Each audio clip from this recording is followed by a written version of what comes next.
Hello and welcome back to our brighter minds YouTube channel. So आज की इस video में हम गोपाल स्नैक्स की आईपीओ के बारे में डिस्कस करेंगे। गोपाल स्नैक्स की आईपीओ जो अभी आज ओपन हुई है 11 मार्च तक ओपन रहेगी।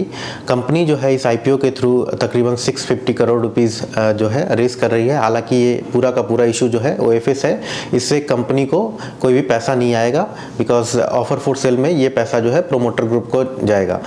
अगर हम कंपनी के आईपीओ प्राइस बैंड की बात करें तो कंपनी ने 381 to 401 का प्राइस बैंड रखा है और अपर प्राइस बैंड पे अगर हम देखें तो कंपनी ने एंकर इन्वेस्टर से तकरीबन 194 करोड़ रुपीस रेज भी किए हैं। कंपनी के एंकर बुक में अगर हम देखें तो डोमेस्टिक म्यूचुअल फंड्स का काफ़ी अच्छा पार्टिसिपेशन रहा। वाइट ऑक फंड की बात करें या क्वांट म्यूचुअल फंड की बात करें, सब ने काफ़ी एक्टिवली पार्टिसिपेट किया। कंपनी जो ये आईपीओ लाई है बेसिकली जो प्रोमोटर ग्रुप है उनके अपने फैमिली फ्यूड थे, जिसकी वजह से प्रोमोटर ग्रुप के ऊपर काफ़ी लोन हो गया था। अगर हम बात करें तो जो कंपनी के को फाउंडर थे तकरीबन 540 करोड़ रुपए रेस किए थे कंपनी ने उनके स्टॉक परचेज करने के लिए as a part of the settlement.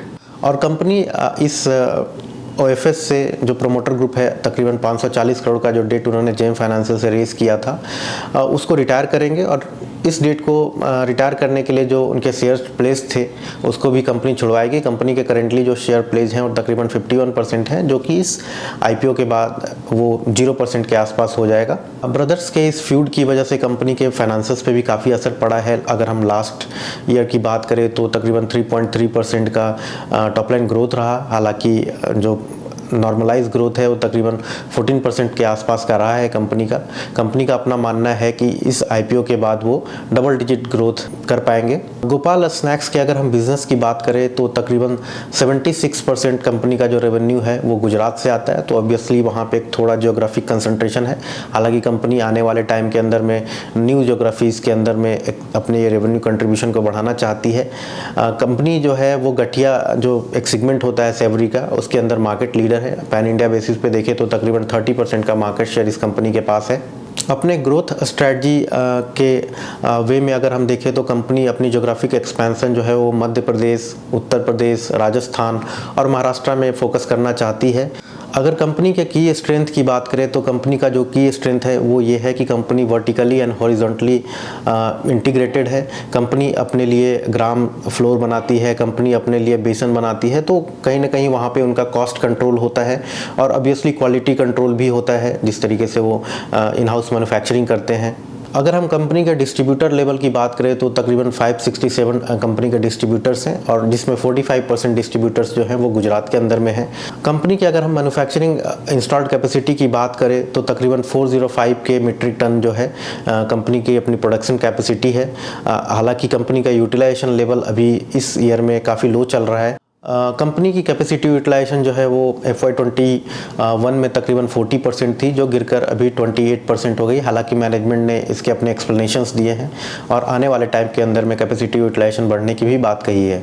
India की स्नैक्स एंड सेवरी मार्केट जो है हाईली अनऑर्गेनाइज्ड है और कंपनी ऑर्गेनाइज सेगमेंट के अंदर में वर्क करती है, मार्केट शेयर गेन करना चाहती है फ्रॉम अनऑर्गेनाइज्ड प्लेयर। अगर हम फ्रॉस्ट एंड सिविलियन की रिसर्च को माने तो स्नैक्स एंड सेवरी सेगमेंट का जो ग्रोथ है वो तकरीबन 11% CAGR से एक्सपेक्टेड है बिटवीन 23 to 27। सो एक ग्रोथ अपॉर्चुनिटी इस सेगमेंट के अंदर में है। कंपनी के स्ट्रेंथ की अगर हम बात करें तो ऑब्वियसली कहीं ना कहीं कंपनी का स्ट्रेंथ गठिया के अंदर में अपनी मार्केट लीडरशिप है।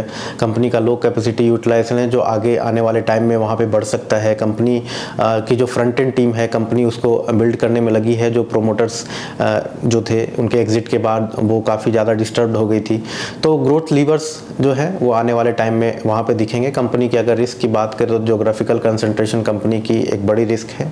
अगर हम वैल्यूएशन पर्सपेक्टिव से बात करें तो कंपनी की जो ये आईपीओ है अपर प्राइस बैंड पे तकरीबन 44 times price to earning ratio पे प्राइस्ड है और कंपनी की पोस्ट लिस्टिंग मार्केट कैप जो है वो 5000 करोड़ के आसपास होगी।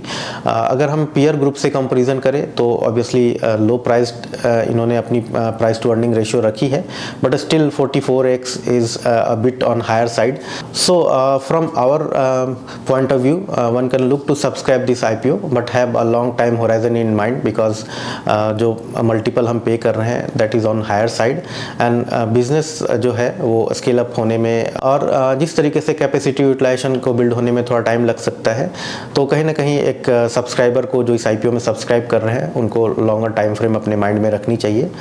So that is all from our side on Gopal Snacks IPO review. Thank you for watching and have a good day. Investment in securities market are subjected to market risks. Read all the related documents carefully before investing.